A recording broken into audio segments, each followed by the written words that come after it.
Okay, hello everyone. Thank you all for being here. And thanks to the organizers for putting together this great symposium. My name is Mike Connolly, and I'm going to share some results from my efforts to build a cell type atlas for the hydrozoan Podocoryna as part of the Boxavanis lab at the National Institutes of Health. So to begin with, the phylum Cnidaria's position as the sister clade to the Bilateria makes them really excellent models for studying the evolution of key animal traits involved in development, regeneration, stem cell biology, and cell type innovation. And as a phylum, cnidarians are unified by the presence of cnidocytes, which are the unique stinging cells that cnidarians use for prey capture and defense. And there are two main subphyla of cnidarians, the Anthozoa and the Medusazoa, which contains the class Hydrozoa that we'll focus on today. And so the star of this show is the hydrozoan Podocoryna, which is commonly known as the smooth-spined snail fur.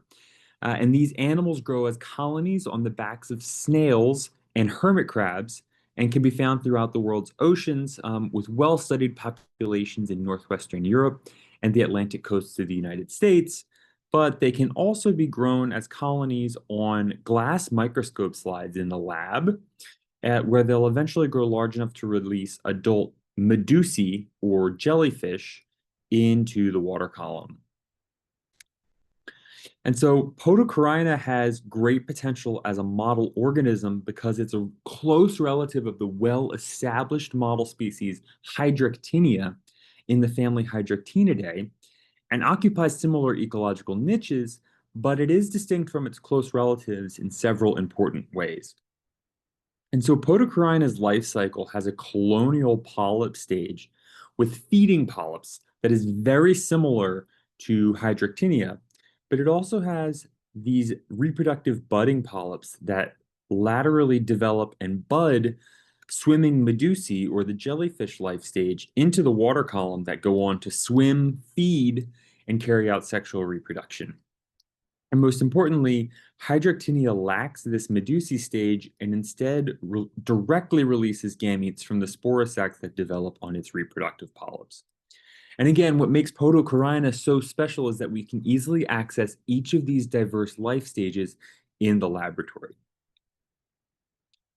And so at the NIH, we're most interested in this free-living swimming medusae stage because it has a unique body plan with sophisticated organization, including complex nervous and sensory structures, and fast-contracting striated muscles in the radial canals of the bell that they use for their pulsing swimming motion. And so we're especially interested in the evolutionary mechanisms, genomic architectures, and cell differentiation trajectories that give rise to these striated muscle tissues in the Podocoryna medusae, because the evolution of hydrozoan striated muscle is thought to have occurred independently between cnidarians and bilaterians, despite having a similar complement of ancestral contractile genes. And so together, this makes Podocoryna an excellent system for comparative studies focused on the developmental and evolutionary origins of striated muscle cell types and structures in both cnidarians and bilaterians. And the core question that we're seeking to answer in doing this work is, how does the striated muscle tissue develop in the Podocoryna medusae stage?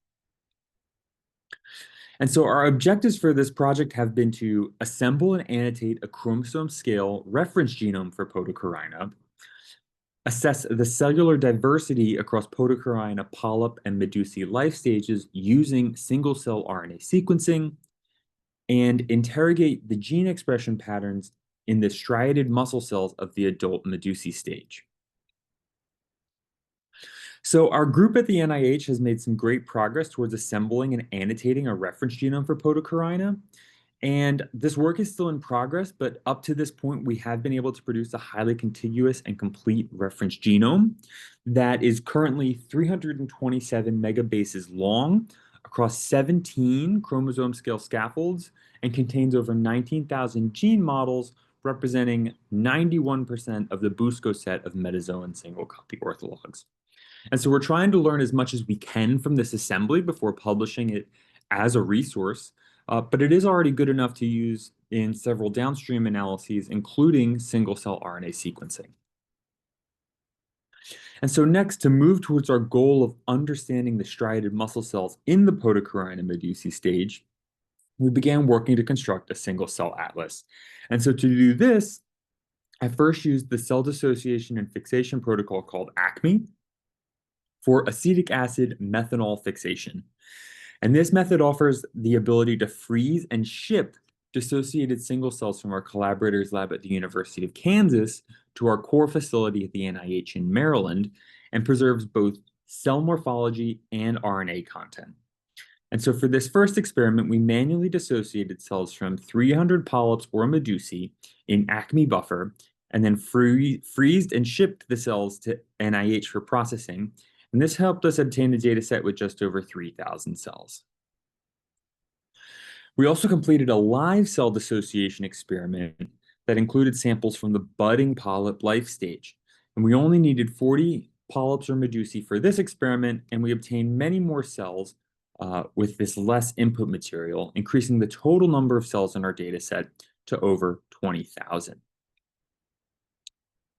So while analyzing this integrated data set with 22,731 cells, the UMAP clustering plot shown to the right identified sets of shared and distinct cell types that varied in their presence across the different Podocoryna life stages. So you can see the feeding polyp cells in magenta, the budding polyp cells in light blue, and the medusae cells in orange. And you can see that there are cell type clusters shared by both polyp life stages, whereas the medusae and polyp cells cluster separately for the most part. And this was somewhat expected and demonstrates that the different Podocoryna life stages rely on different cell types to support their different lifestyles and ecological needs on either hard substrates or in the water column.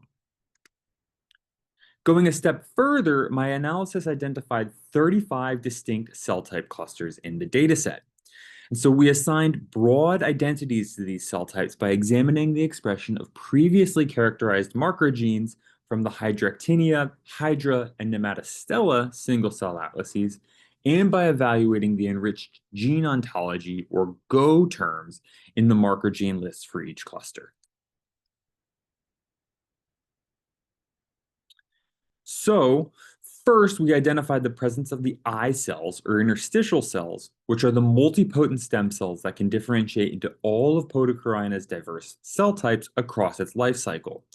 These eye cells were present in both the polyp and medusae stages, but they had different transcriptional signatures depending on which life stage they were present in, indicating that Podocoryna maintains different pools of multipotent progenitor cells across its different life stages.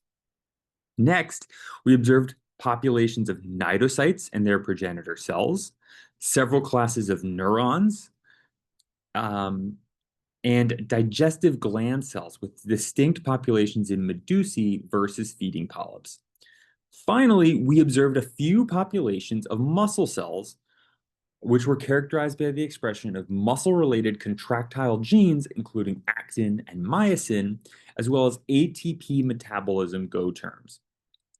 3 of these clusters were specifically present in the medusae stage, so we moved forward with analyzing their expression more closely. So I completed subclustering analyses on these 960 cells that were present in these muscle clusters in medusae samples. And this approach recovered 4 cell subclusters corresponding to the Striatedswimming muscle cells in the medusae subumbrella, smooth muscle cells in the medusae umbrella, and 2 additional clusters that I'm referring to as digestive muscle cells, which were marked by the additional expression of protease enzymes and may be involved in moving and opening the mouth parts of the medusae manubrium. Interestingly, I observed differential expression of muscle structural gene homologs across these clusters, including homologs for myosin heavy chain, myosin light chain, tropomyosin, and tropomodulin. For example, One tropomyosin gene was broadly and weakly expressed across all these muscle cell clusters, but its paralog, resulting from a tandem duplication, was specifically expressed in only the striated muscle cells, confirming results from early experiments in the 90s that originally cloned this gene. However, other uncharacterized tropomyosin genes were specifically expressed in all other muscle cell types except the striated muscles. And so this result provides us plenty of exciting avenues to go down so that we can better understand how gene duplication and sub and neo-functionalization are involved in the development of new cell types. So moving on, another intriguing aspect of this data set was that the striated swimming muscle cell cluster appeared to be linked to the cluster of eye cells present in the budding polyp stage. And this led us to wonder whether we could exploit this to trace the development of the striated muscle cells during medusae formation. And so to explore this further, I extracted over 3,000 cells from these clusters and performed another subclustering analysis. And sure enough, this subclustering, followed by analysis with the programs cytotrace and monocle, resolved a differentiation trajectory from the pluripotent eye cells through to the terminally differentiated striated muscle cells. And so along this trajectory, 764 genes were differentially expressed, and we identified important myogenic transcription factors that followed a sequential expression pattern in pseudotime from the pluripotent eye cells through to the terminally differentiated striated muscle cells. These transcription factors included NF1B and YBX2, which have known roles in muscle development in mice, as well as several other transcription factors that had previously been characterized in earlier work on Podocoryna muscle development. And these included OTX, Msx, and CEBPA. And so the expression of these myogenic transcription factors was sequentially followed by the expression of core muscle structural and contractile genes, including actin, myosin, and tropomyosin, as well as ion channel and gap junction genes, calcium binding proteins, and ATP metabolism genes that were all upregulated by the time we reached terminally differentiated striated muscle cells. And so this gives us now a new view on how these striated muscle cells in the adult medusae are developing from multipotent progenitor cells and budding polyps, and provides us with many more hypotheses to test in future functional experiments that seek to uncover the mechanistic roles of each of these genes in directing medusae striated muscle formation.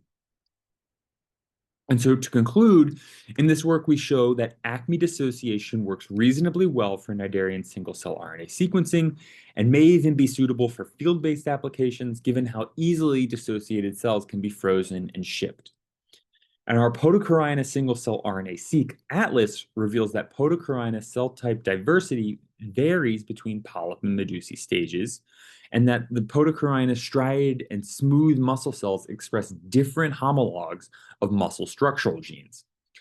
It also shows that Podocoryna striated muscle cells appear to develop from eye cells during medusae formation.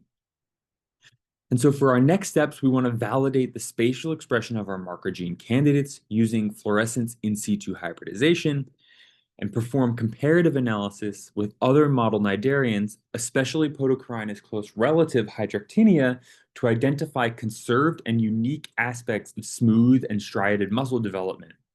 And lastly, we want to work to develop a cell culture system that allows us to study striated muscle cell differentiation in vitro. And altogether, this will help us learn more about the developmental processes that give rise to the striated muscle tissues in the Podocoryna medusae stage, and may also help us to identify important similarities with bilaterian striated muscle development that may have applications in regenerative medicine. And so with that, I'd like to thank my colleagues and collaborators at the National Human Genome Research Institute of the NIH. Sally Chang led the sequencing effort to generate the draft Podocoryna genome, and Abdel El-Khaloun leads the core facility that generated our single-cell data. I'd also like to thank the members of the Cartwright Lab at the University of Kansas, and I'm happy to take any questions. Please feel free to reach out to me at email or on social media if you have any questions about this work.